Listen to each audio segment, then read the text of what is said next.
Olá pessoal, tudo bem com vocês? Espero que sim. Vamos falar de um assunto hoje bem sério, né?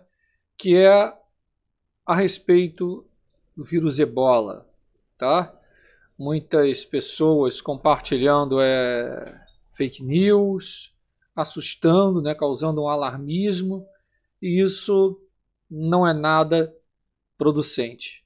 Tá? O Brasil já ativou o plano contra o Ebola? Ativou sim, é verdade, como vocês estão vendo aqui na capa ao lado.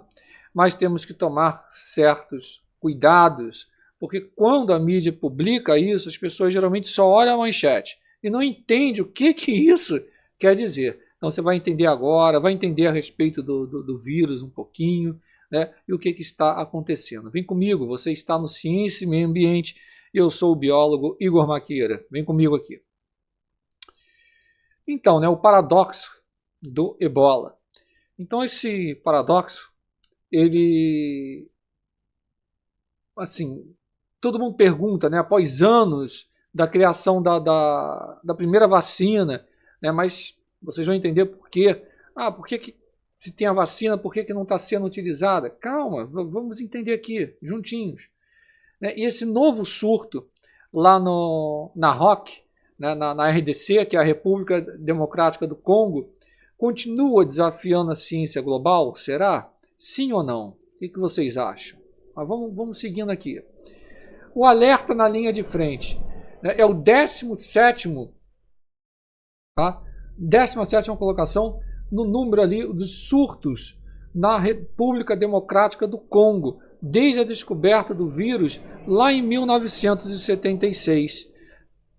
Terceira posição deste surto atual no ranking de maiores da história. Terceira em posição deste surto atual no ranking de maiores da história, né?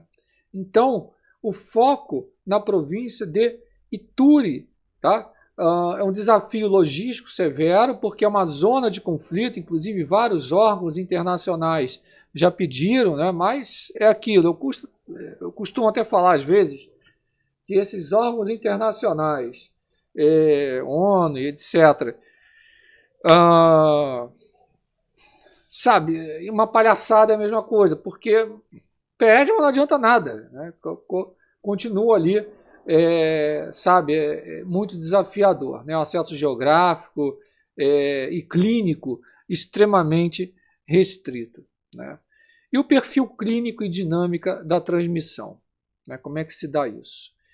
Em primeiro lugar, ele pertence a uma família do filovírus. A gente sabe que existem 5 tipos de vírus Ebola. Isso varia na sua capacidade de causar doenças e letalidade. O vírus foi descrito a partir de uma epidemia que aconteceu lá em 76, com focos na região do Zaire, República Democrática do Congo, e ao sul do Sudão, e até hoje tem produzido vários surtos no continente africano. Então esse vírus foi transmitido para seres humanos que tiveram contato com sangue, órgãos, fluidos corporais de animais infectados. Quem são esses animais? Tá? Então está incluído de uma maneira geral, calma, tá? Vou colocar aqui bem didático. Gorilas, chimpanzés, morcegos gigantes, antílopes e porcos espinhos. Existem 5 espécies de vírus Ebola. O Zaire Ebola vírus, Sudão Ebola vírus, o Bundibugyo Ebola vírus, que é esse que está causando a problemática, o Reston Ebola vírus e o Thai Forest Ebola vírus, sendo o primeiro o que apresenta maior letalidade, geralmente acima de 60% dos casos, ou seja, a variante ali Zaire, né? Vou colocar como variante Zaire. Temos a vacina contra o Zaire? Temos. Ela é eficaz contra a Bundibugyo? Mais ou menos. Vocês vão entender aqui, né? Estão sendo feitos estudos, já foram feitos estudos no passado, mas muito rudimentares, não é? Então agora que está começando ali a investigação e toda a tratativa, e vocês vão acompanhar aqui também. Para cada uma dessas 5 cepas, existe uma variação de letalidade. O surto, né, que está acontecendo agora, vamos dizer assim, que tem, digamos, muitas coisas a serem investigadas, tá? Muitas coisas. Mas vocês também vão acompanhar isso aqui comigo. Deixa eu abrir aqui. Acho que deu algum problema aqui.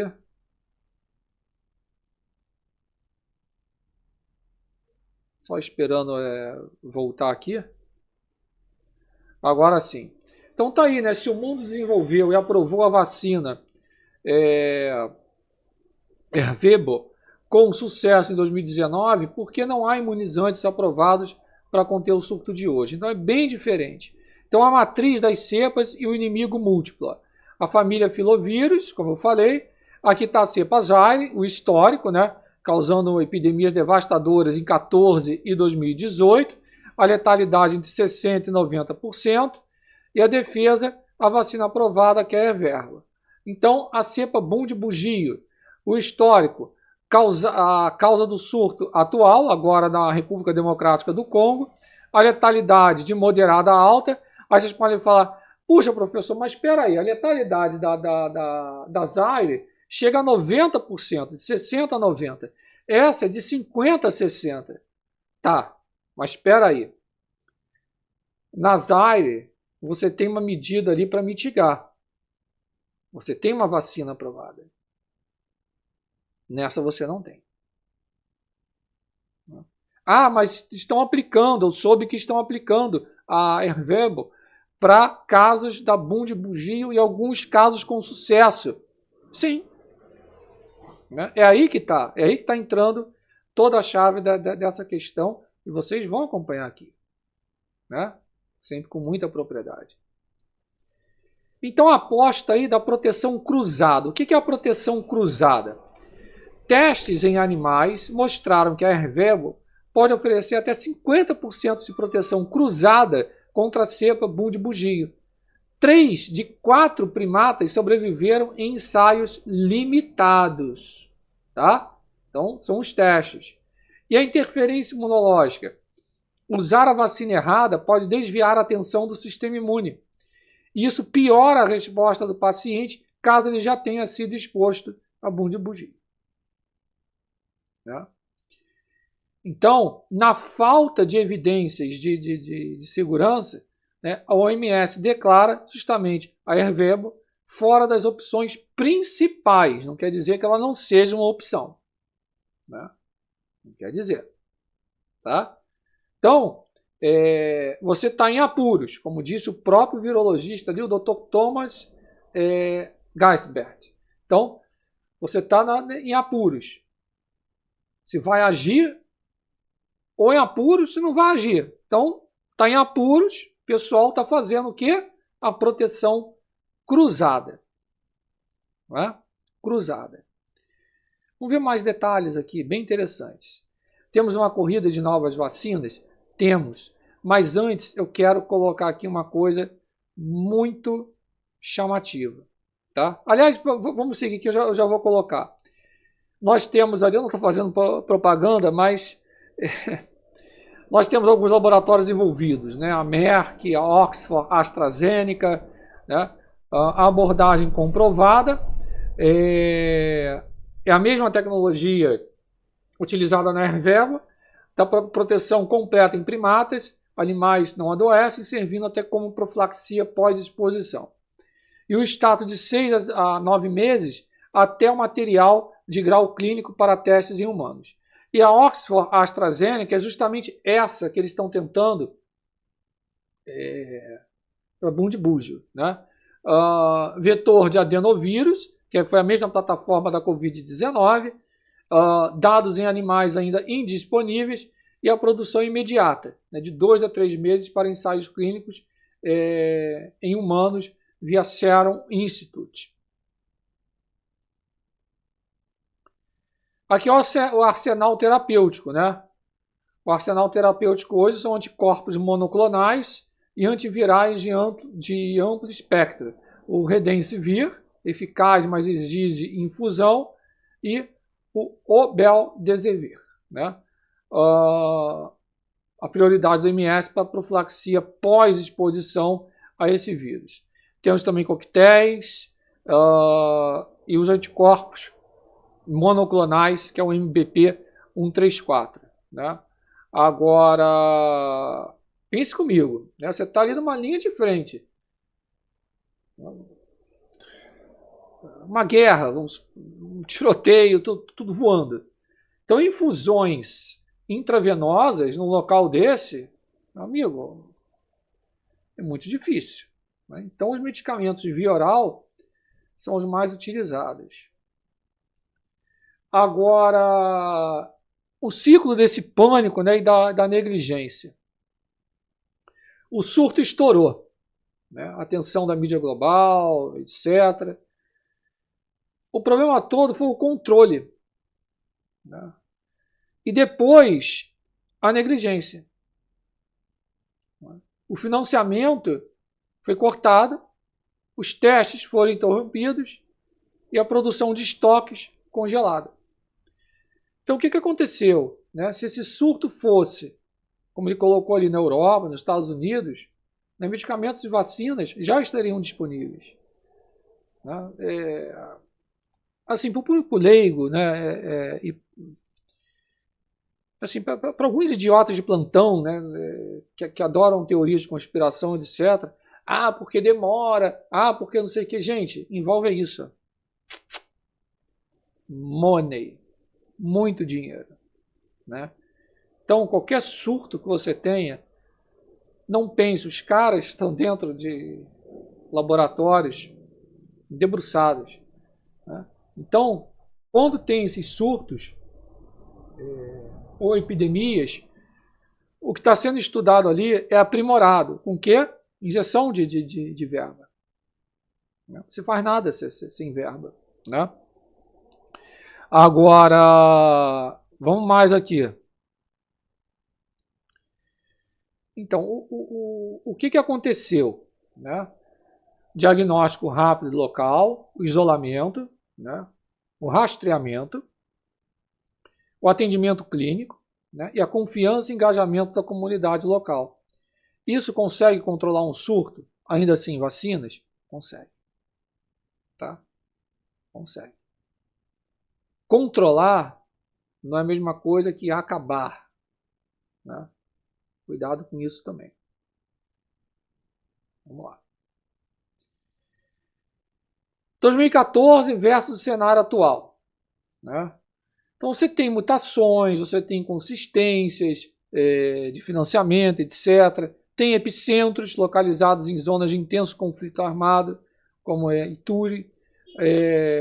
E o que melhorou? Né? A gente tem sistemas de vigilância, diagnósticos muito mais rápidos, coordenação internacional consolidada, tem plataformas tecnológicas de vacinas de RVSV, adenovírus, validadas por emergências recentes, como a Covid-19. Vamos lá.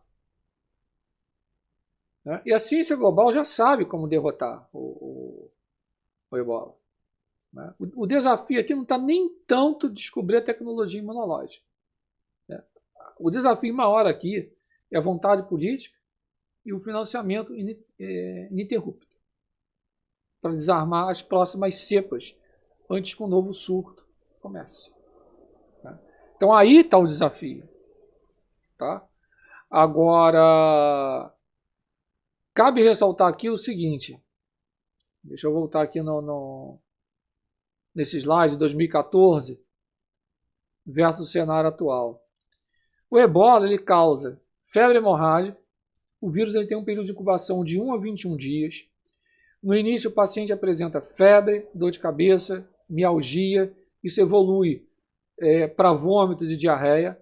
A fase inicial é inespecífica, mas existe uma evolução relativamente rápida em alguns pacientes para a forma hemorrágica grave, na qual a falência múltipla dos órgãos. E também acontece um distúrbio que leva à coagulação intravascular disseminada. E isso está associado a sangramentos na mucosa, no intestino, no útero. Então, geralmente, é uma evolução para uma forma terminal da doença. A transmissão só ocorre após o aparecimento dos sintomas. Isso dá por meio de contato direto com sangue, tecidos, fluidos corporais de indivíduos, animais infectados, ou do contato com superfícies e objetos contaminados por esses fluidos. Objetos de uso pessoal, como agulhas, roupas de cama, também podem transmitir. Cabe ressaltar o seguinte: o que está acontecendo lá, né? Enfim, no Brasil, né, eu vou falar do Brasil, a gente não tem a circulação, não temos circulação natural do vírus Ebola em animais silvestres, não, tá? Como alguns idiotas estão colocando aí. Isso acontece em algumas regiões da África. O Ebola, também idiotas colocando aí, que ele é transmitido pelo ar. Não, ele não é transmitido pelo ar. O que acontece lá o seguinte: tem uma cerimônia fúnebre, né? Então está lá os enlutados, eles têm contato direto com o corpo da pessoa falecida. E como é comum em comunidades rurais, de alguns locais africanos, também pode desempenhar um papel importante na transmissão do Ebola. Pessoas que morreram de Ebola devem ser manipuladas apenas por quem esteja usando roupas de proteção, toda uma biossegurança, um protocolo a ser seguido, luvas, etc. Então o corpo deve ser enterrado imediatamente. Imediatamente. Não tem como. Aí está 2014. Em 2014, Guiné, Serra Leoa e Libéria foram os países mais afetados pelo surto da doença. Dos 3, apenas Guiné continua registrando muito essa transmissão do Ebola. Não é que não tenhamos casos, às vezes surge assim, não sei o que, vai confirmar, não vai, mas o que acontece? Né? É muito difícil. Lembrando o seguinte, o surto de Ebola, ele só é declarado oficialmente o fim do surto após o término de 42 dias sem nenhum novo caso confirmado.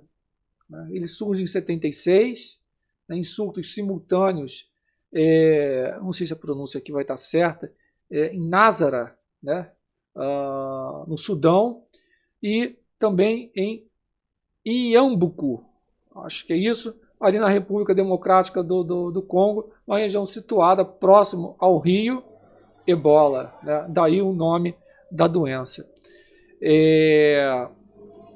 Sabe, é muito complicado, é uma doença hemorrágica, né? Então, assim, pense, né, em 76, não tem, sabe, muito complicado. Né? 76 foram 318 casos, só vocês terem a noção. Né? 280 pessoas morreram rapidamente. No mesmo ano, 284 no Sudão também foram infectadas pelo vírus, 156 morreram. Professor, mas, por exemplo, as pessoas que sobreviveram ao Ebola, não tem estudos com elas? Tem, gente, é claro, né? Mas não é uma coisa fácil. Né?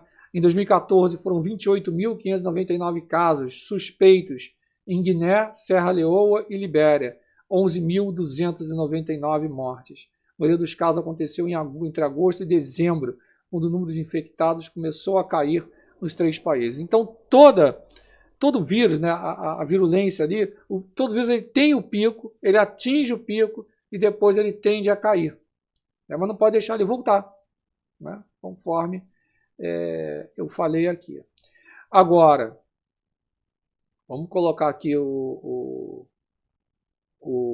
início, porque isso daqui, né, é que presta aqui para a gente aqui. Vamos lá. Então, o Brasil, né? Vai ou não vai? Muita gente já colocando medo aí. Calma. Muita gente colocou, não, a Sociedade Brasileira de Infectologia ligou o alerta vermelho, porque a gente já está fazendo todo o planejamento de contenção. É claro, gente. Entendeu? Isso é de praxe. Não há casos de ebola no Brasil, mas a vigilância é essencial. Né? A Sociedade Brasileira de Infectologia acionou. Temos que ficar atentos. Ok?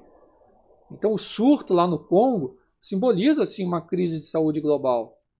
Né? São mais de 900 casos confirmados ou suspeitos nessa província. Tá? Esse cessar-fogo é difícil, certo? Então use equipamentos de proteção, etc. Mas, assim, quais são os protocolos, né? O principal é essa vigilância. O que é vigilância?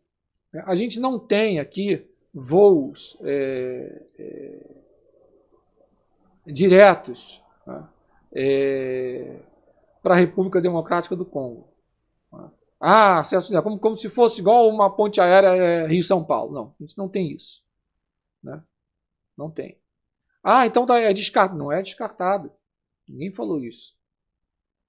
Né? Nós temos outras rotas, mas a vigilância está aí. E tem que estar realmente bem dura em cima disso tudo. Né? Mas estão seguindo protocolos rigorosos para justamente não deixar isso se propagar. É o 17º surto, conforme vocês viram aqui, né, no slide. Então tem que tomar cuidado, é óbvio. Agora, está a corrida aí? Está a corrida. Está a corrida. E essa corrida é justamente para a vacina. A gente tem informações limitadas, como eu coloquei, sobre a eficácia da imunização direcionada contra a cepa de bugio, além de incertezas sobre a segurança. É o chamado cruzamento ali. O cruzamento é justamente você utilizar uma vacina para um tipo que é semelhante, para vocês entenderem, a outro tipo. Né? Por quê? Em 2011, né, a vacina semelhante à Ervebo ofereceu proteção contra a espécie Bundibugia ebola em macacos, mas foi um teste muito pequeno. Foram 4 animais, né, por razões éticas, financeiras. Então, tem que se tomar cuidado. Tem a parte de modelagem, sugerindo, né, que pode ser menos letal do que a Zaire. Tem artigos também científicos falando a respeito disso daí. Mas o que acontece? O desafio do uso desse imunizante no surto atual é a questão de quê? De 64 mil dólares. Tá? Cerca de 320 mil reais. Você está em apuros para agir.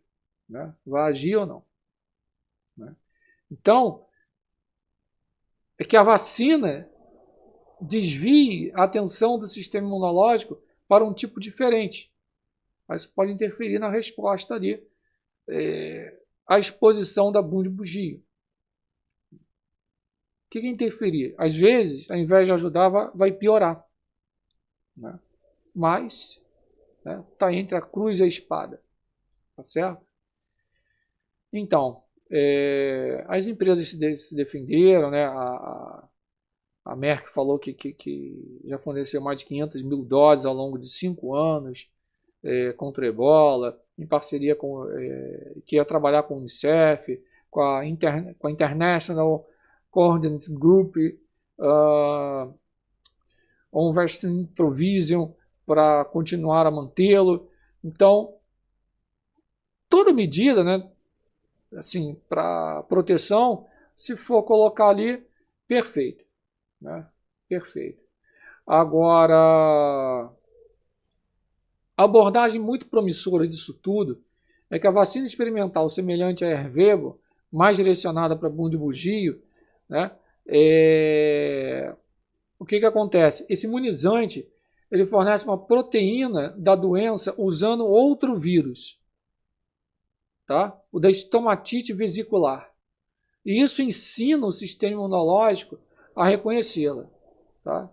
Também obteve resultados encorajadores com essa abordagem para bundibugio em primatas não humanos, constatando que uma única dose da vacina experimental com exposição ao vírus 28 dias depois proporcionou uma proteção completa, tá certo? Com os animais nem chegando a adoecer, tá? Assim, de forma semelhante, né, o uso da vacina contra a raiva, comparando aqui. Agora, o problema é que o material de grau clínico para testes em humanos ainda não está disponível. Deve levar de 6 a 9 meses para ficar pronto. Então, até lá, infelizmente, isso pode piorar. Tomara que não. Tá? Então, tinha que ser a prioridade disso tudo. Tá? Agora, também utilizando aqui a tecnologia de VSV recombinante, tá? Para vírus semelhantes, agora priorizando um candidato investigacional, tá? De RVSV no contexto do surto atual. Aí tem que reunir financiamentos.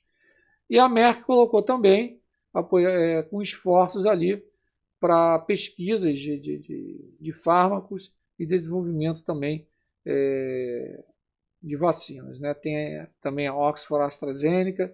Então, ou seja, tem vários laboratórios, institutos inseridos e debruçados justamente para tentar conter isso daí. Porque não é só local a preocupação. Né? A preocupação é justamente pode ocorrer uma falha de contenção? Pode. Então os países têm que estar preparados e justamente o Brasil já lançou, né? Isso não é precipitação, justamente é ação para a parte da contenção. Então o cara desembarcou, veio de algum local, etc., passou, vai fazer investigação e, se necessário, né, vai ficar ali justamente guardadinho em quarentena e seguir os protocolos de segurança. Ok? Perfeito? Gente, se vocês gostam desse conteúdo, não deixe de se inscrever no canal, ativar as notificações, compartilhar bastante esse vídeo. Eu sempre vou trazer aqui um videozinho mais longo, mais explicativo. Né? Porque o canal começou assim, o canal cresceu assim. Né? Eu sei que hoje todo mundo quer informação rápida, não sei o quê, mas muita coisa não dá para ser em 3, 4 minutinhos. Né? Você tem que explicar. Quem puder realizar a colaboração, agradeço imensamente ao pessoal que vem colaborando com o canal, seja com qualquer quantia, QR Code, chave Pix está aí, e inscreva-se também no Alerta do Tempo, os 2 melhores canais aqui do YouTube. Um forte abraço, fique na paz.